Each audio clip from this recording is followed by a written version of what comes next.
அனைவருக்கும் வணக்கம். சதுரகிரி சுந்தர மகாலிங்கத்தை தரிசிக்க போகிறீங்களா? அப்போ இந்த அறிவிப்பு உங்களுக்காகத்தான். பிரதோஷம் அமாவாசை முன்னிட்டு சதுரகிரி சுந்தர மகாலிங்கம் கோவிலில் வழிபாடு நடத்த பக்தர்கள் செல்வதற்கு நாளை மறுநாள், அதாவது 8ஆம் தேதி வரை 4 நாட்கள் அனுமதி அளிக்கப்படுவதாக வனத்துறை அதிகாரிகள் கூறியுள்ளனர்.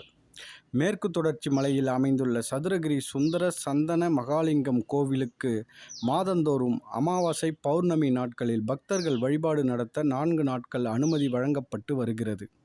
சதுரகிரி மலை மிகவும் பிரசித்தி பெற்ற வழிபாட்டு தலமாக இருந்தாலும் வனத்துறை கட்டுப்பாட்டில் இருப்பதால் பக்தர்கள் வழிபாட்டுக்கு கடும் கட்டுப்பாடுகள் விதிக்கப்படுகிறது. மேலும் வனவிலங்கு மற்றும் காட்டாற்று வெள்ளம் அபாயம் காரணமாக வனத்துறையினர் கடும் கெடுபிடிகளுக்கு மத்தியிலே பக்தர்களை மலைக்கு செல்ல அனுமதிக்கின்றனர். சதுரகிரி மலையில் ஓடுகின்ற ஓடைகளும் அங்கு விளைந்திருக்கும் மூலிகைகளும் பல நோய்களை தீர்க்க வல்லது என்பது குறிப்பிடத்தக்கது. அது மட்டுமில்லாமல் சதுரகிரி மலையின் மீது ஏறி இறங்கும் போது உடலில் உள்ள வியர்வை வெளியேறி மூலிகை கலந்த காற்றுப்படுவதால் பல நோய்கள் குணமாவதாக சொல்லப்படுகிறது. தமிழகத்தின் பல்வேறு பகுதிகளில் இருக்கும் சித்த மருத்துவர் கூட இங்கிருந்துதான் மூலிகைகளை பறித்து செல்கின்றனர். 4 திசைகளிலும் 4 மலைகள் என மொத்தம் 16 மலைகள் சதுர வடிவில் அமைந்திருப்பதால் இந்த மலை சதுரகிரி மலை என பெயர் பெற்றது.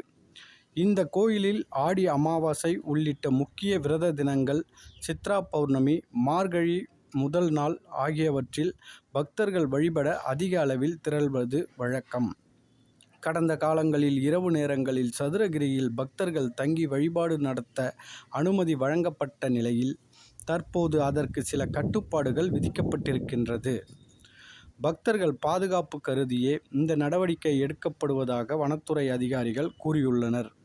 அந்த வகையில் கோயிலுக்கு வரும் பக்தர்கள் மலைப்பாதையில் உள்ள நீரோடைகளில் இறங்கி குளிக்க தடை விதிக்கப்படுகிறது. மேலும் மேற்கு தொடர்ச்சி மலைப்பகுதியில் சுந்தர மகாலிங்கம் கோவில் அமைந்திருப்பதால் அங்கு பக்தர்கள் இரவில் தங்க அனுமதிக்கப்படுவதில்லை.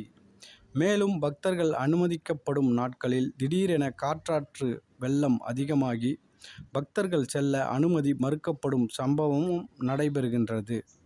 இந்த நிலையில் பிரதோஷம் மற்றும் அமாவாசையை முன்னிட்டு சதுரகிரி சுந்தர மகாலிங்கம் கோவிலுக்கு பக்தர்கள் செல்ல அனுமதி அளிக்கப்படுவதாக வனத்துறை அதிகாரிகள் கூறியுள்ளனர். நாளை மறுநாள், அதாவது ஞாயிற்றுக்கிழமை முதல் வருகின்ற 8ஆம் தேதி வரை 4 நாட்கள் பக்தர்கள் மலையேறி சுந்தர மகாலிங்கத்தை தரிசிக்கலாம் என வனத்துறையினர் கூறியுள்ளனர். மேலும் ஏற்கனவே பிறப்பிக்கப்பட்டுள்ள கட்டுப்பாடுகள் தொடரும் எனவும் பக்தர்கள் விதிமீறல்களில் சம்பவங்களில் ஈடுபடக்கூடாது எனவும் அறிவுறுத்தியுள்ளனர். இந்த வீடியோ உங்களுக்கு பிடிச்சிருந்தா லைக் பண்ணுங்கள், ஷேர் பண்ணுங்கள், கமெண்ட் பண்ணுங்கள். மறக்காமல் இந்த சேனலை சப்ஸ்கிரைப் பண்ணுங்கள். நன்றி, வணக்கம்.